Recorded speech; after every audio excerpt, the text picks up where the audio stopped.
নমস্কার বন্ধুরা, Papiya's cooking and lifestyle চ্যানেলে আপনাদের সবাইকে স্বাগত। আজকে আমি কুচো চিংড়ির পকোড়া তৈরি করে দেখাবো আপনাদেরকে।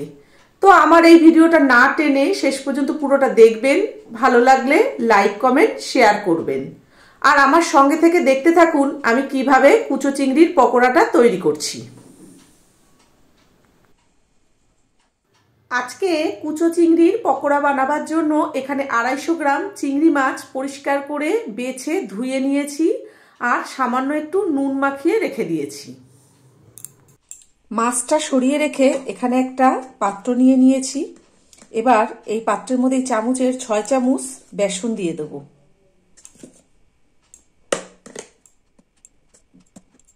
ওই একই চামচের 3 চামচ কর্নফ্লাওয়ার দিয়ে দেবো। আপনাদের কাছে যদি কর্নফ্লাওয়ার না থাকে আপনারা চালের গুঁড়ো দিয়ে দিতে পারেন। স্বাদ অনুযায়ী নুন দিয়ে দিলাম। মাছে নুন মাখানো আছে, সেটা কিন্তু খেয়াল রাখতে হবে। স্বাদ অনুযায়ী লঙ্কার গুঁড়ো দিচ্ছি। আমরা কম ঝাল খাই, সেই জন্য কম করে দিলাম। আপনারা যেমন ঝাল খাবেন সেই বুঝে লঙ্কার গুঁড়োটা দিয়ে দেবেন। হাফ চামচ ধনের গুঁড়ো দিলাম আর পরিমাণ মতন হলুদ দিয়ে দিচ্ছি। 1 চামচ রসুন গ্রেট করে দিলাম আর 1 চামচ আদা গ্রেট করে দিলাম। এবার এই চামচটার সাহায্যে সমস্ত শুকনো উপকরণগুলো খুব ভালোভাবে মিশিয়ে নেব।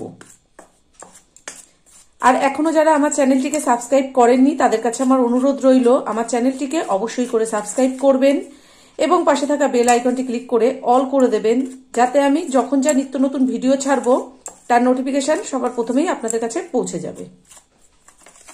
সব মেশানো হয়ে গেছে। এবার অল্প অল্প করে জল দিয়ে আমি একটা ব্যাটার তৈরি করে নেব। জল কিন্তু খুবই অল্প করে দিতে হবে, একবারে বেশি জল দেওয়া যাবে না, কারণ বেশি পাতলা হয়ে গেলে পকোড়াগুলো ভালো হবে না।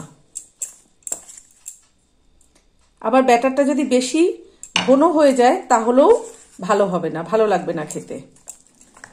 দেখুন, কুচো চিংড়ির পকোড়া বানাবার জন্য আমার কিন্তু ব্যাটারটা একদম রেডি হয়ে গেছে। এরকমই ঘন রাখতে হবে, এর থেকে বেশি পাতলা করা যাবে না। এবার মাছগুলোকে এই ব্যাটারের মধ্যে আমি দিয়ে দেব।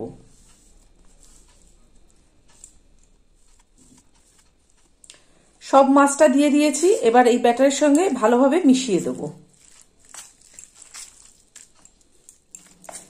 এইভাবে এই কুচো চিংড়ির পকোড়া বানালে খেতে কিন্তু খুব ভালো লাগে। এমনি চায়ের সঙ্গে শুধুও খেতে ভালো লাগবে, আবার ডাল ভাতের সঙ্গে খেলেও কিন্তু দারুণ লাগে। দেখুন, সব ভালোভাবে মেশানো হয়ে গেছে।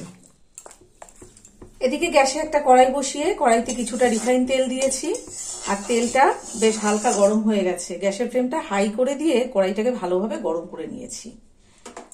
এবার এই তেলে আমি পকোড়াগুলো ভেজে নেব। এটা কিন্তু কোনোভাবেই হাত দিয়ে দেওয়া যাবে না, এইভাবে চামচ দিয়ে দিতে হবে। দেখুন, এইভাবে একটু ফাঁকা ফাঁকা করে দিতে হবে, না হলে ওর গায়ে লেগে যাবে। আপনারা ছোট বড় যেমন করতে চান সেই রকমই করবেন। আমি এই 1 চামচ করেই দিচ্ছি। আমি এই এতটা পরিমাণে দিচ্ছি। আর এই সময় কিন্তু গ্যাসের ফ্লেমটা একদম লোতে করে রাখবেন, না হলে ওপরটা পুড়ে যাবে, ভেতরটা কিন্তু ভাজাও হবে না, খেতে ভালো লাগবে না।